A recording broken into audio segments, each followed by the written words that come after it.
Hey there, fellow gamers. Welcome back to another exciting devlog. I'm Purvesh, and today I'm thrilled to share some awesome progress on our third-person game starring our protagonist, Sero.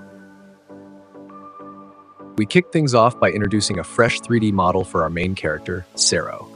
I crafted this model myself and spiced it up with slick animations from Mixamo, giving Sero a whole new level of realism and charm.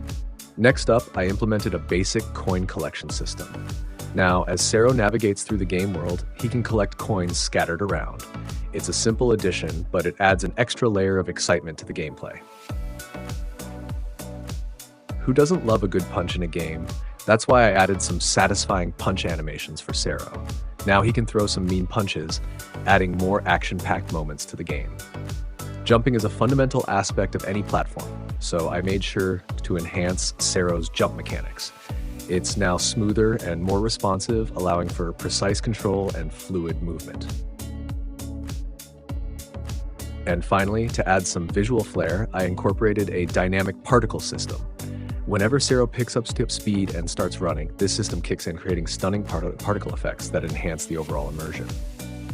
And there you have it, folks. That wraps up our devlog for today, but before we go, I need your help. We're brainstorming names for our game starring our hero Sero. Drop your suggestions in the comments below and let's create something epic together. Until next time, keep gaming and stay awesome. This is Purvesh signing off. Bye.